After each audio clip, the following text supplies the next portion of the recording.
essential element in combating some of the settled system's most dangerous threats. It would seem the mercenary company known as the Atlantis.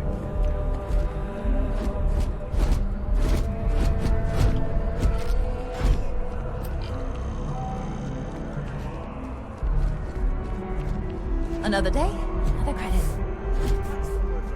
I'm so excited to see Tony after work.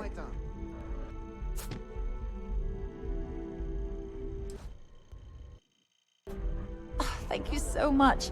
Soon I'll be coursing with bountiful energy.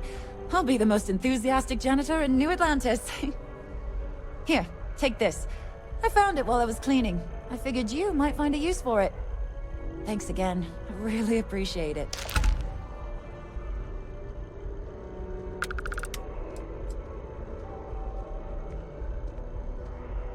My partner and I have talked about transferring to the same division.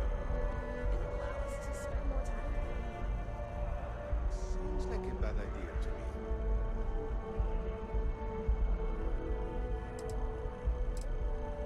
I just don't See you around. everything. It's getting into too big to fail territory. Huh.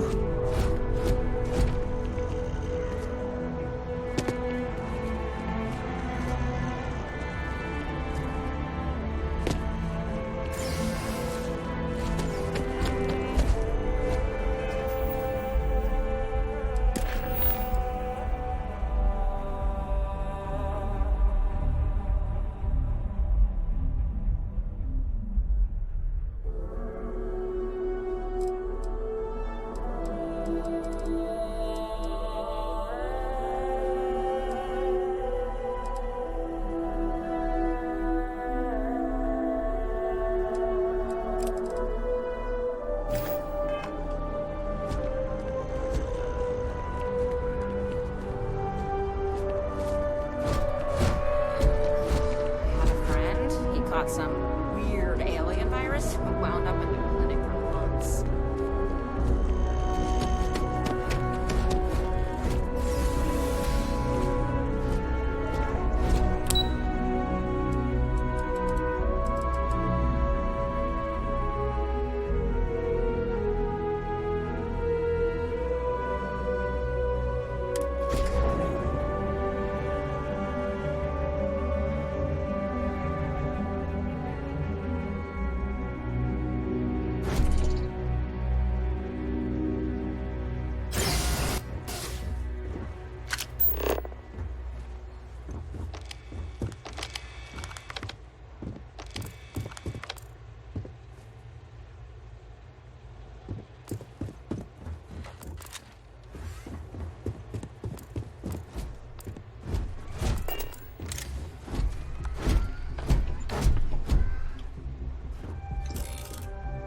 I really hope all this historical junk isn't gonna be on the My family test. never had any love for the UC after the Colon War.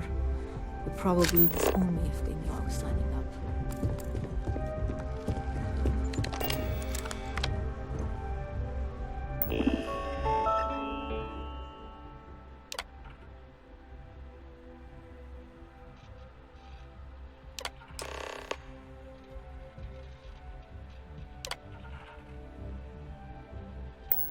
Registration accepted. You may now proceed through the historical displays in the orientation hall, or continue on to the examination.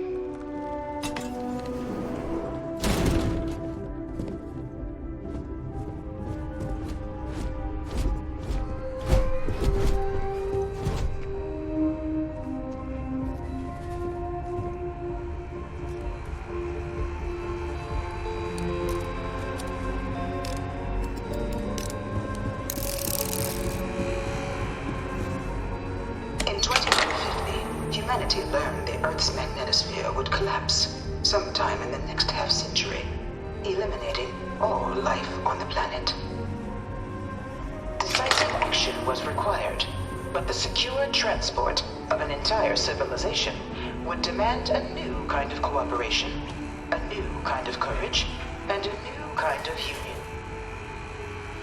Thus, in 2159, the United Colonies were formed to make that journey possible.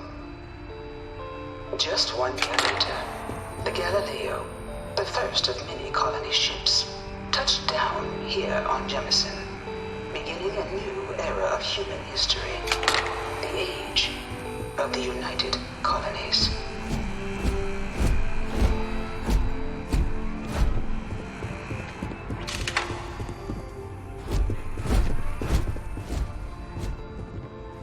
You here to enlist?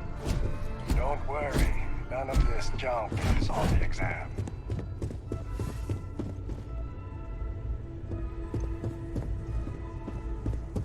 From their foundation, the United Colonies strove to provide all their citizens with opportunity, security, and peace. But there were those among the UC that still wanted something more: independence. So in 2161, the UC issued the Centaurus Proclamation, granting UC citizens the right to settle distant worlds and form their own sovereign powers. It wasn't long before the first new faction, the Free Star Collective, was formally organized in 2188, later followed by House Varun, revealing themselves to the universe in 2230.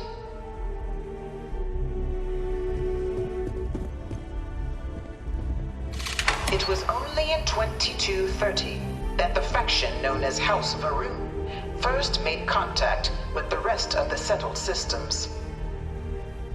Founded by the passengers of a colony ship that had left New Atlantis and disappeared 4 decades earlier, House Varun was a faction unlike any other.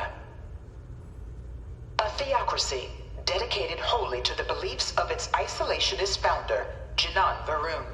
House Varun initially made overtures of peace towards the rest of the settled systems. They claimed their only intention was to spread the word of their god, the Great Serpent. But none could have guessed that this worship might take the form of a bloody war, the Serpent's Crusade.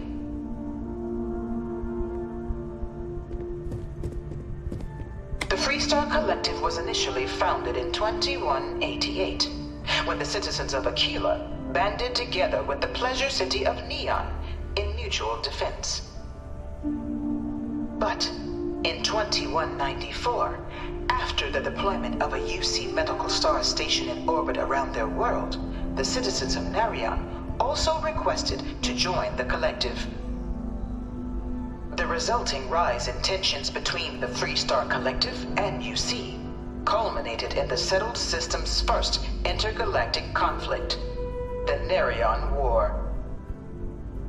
Despite a decisive victory by the UC, the colonies permitted the citizens of Narion to join the collective, forming the basis for the fiercely independent union that persists to this day.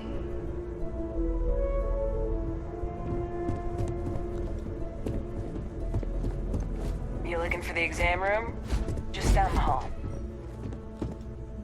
Beginning in 2240, House Varun forces declared all-out war on the rest of human civilization, initiating the Serpent's Crusade. Over the next 23 years, thousands of Freestar, UC, and independent souls were killed by agents of House Varun in the name of their serpent god. It was only with the death of their founder in 2263 and the succession of his heir, Jarek, that House Varun finally sued for peace. There remained, however, select members of House Varun who refused to recognize the cessation of hostilities their leaders established. Even after House Varun's mysterious disappearance, these zealots remain a threat to all who encounter them. Their pacification, a goal of all space.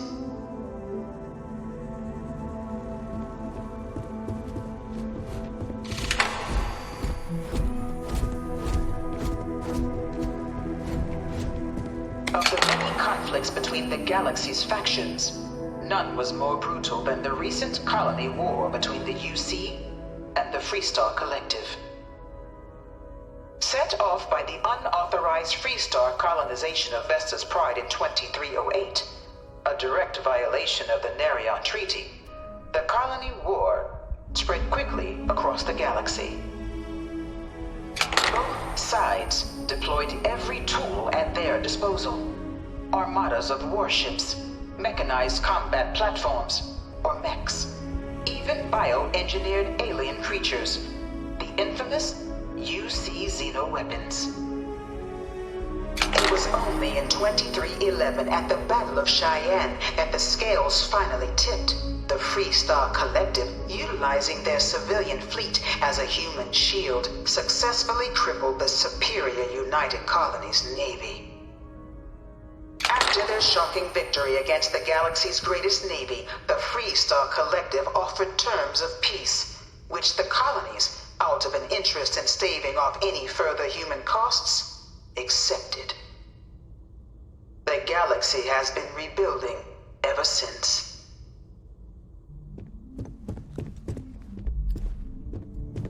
Few settled worlds were left untouched by the colony war. But nowhere could the viciousness of modern warfare be seen more clearly than on the Freestar planet of Nira. Initially occupied by invading United Colonies forces as a forward operating position, repeated attempts to take and retake the planet by collective forces led only to devastation.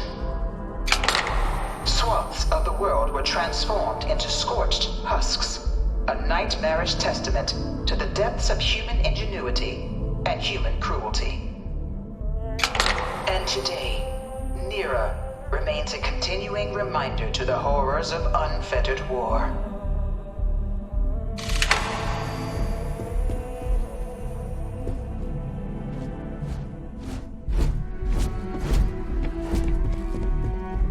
This thing's like an artist's rendition, right? No animal can be this ugly in real life. All 4 of my last science papers have been on terramorphs.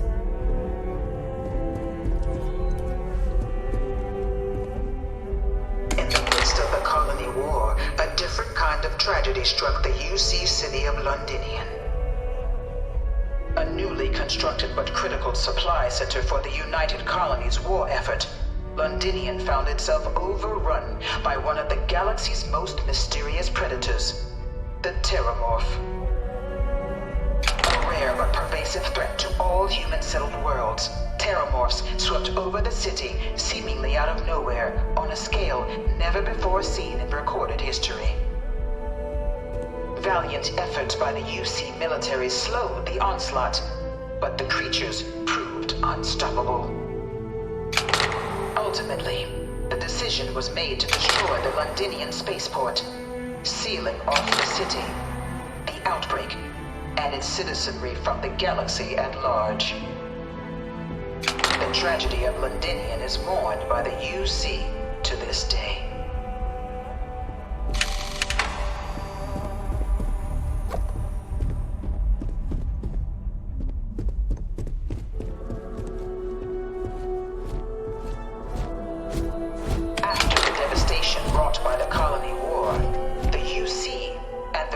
Collective came together to ratify a treaty that became known as the Armistice. Both sides agreed to a vast reduction in standing forces, and that xeno-weapons and mech warfare would be outlawed. All related research was sealed away, accessible only in cases of dire emergency. But the Collective had another demand: that the active commanders of the UC military stand trial for their actions. The United Colonies, in the interest of peace and galactic security, agreed. In 2311, 3 United Colonies senior officers were found guilty. Commander Henry Durant, General Indira Rastogi, and Fleet Admiral Francois Sanon, known better as Ve Victus. All were sentenced to death for their actions, bringing the colony war to a close and returning peace to the galaxy at long last.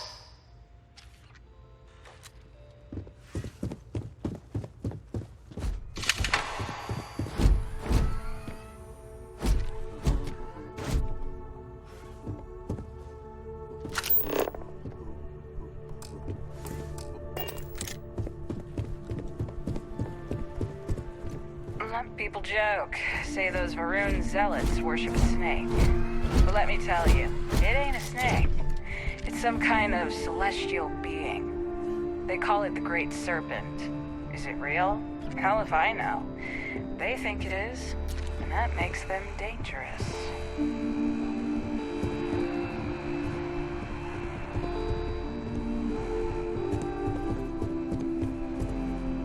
It was into this new world that the Vanguard was born.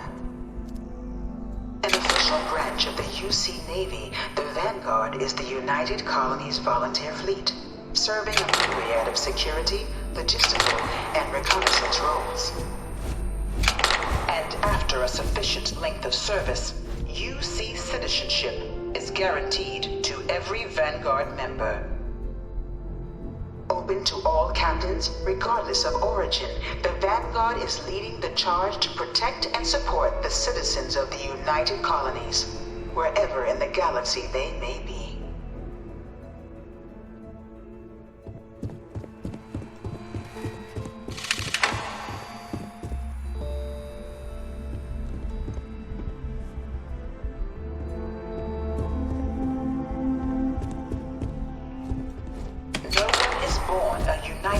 Citizen. Only through service to the UC can one hope to earn one's citizenship. But the UC prides itself on taking care of its people. Cost of living controls mean citizens pay less than their foreign counterparts for needs big and small. All citizens are issued a grant upon joining to get themselves on their feet. And only UC citizens have the opportunity to purchase property, getting the chance to live in one of the most beautiful cities in the settled systems. By joining the Vanguard today, you too can begin earning your place here, in the heart of galactic civilization, as a citizen of the United Colonies.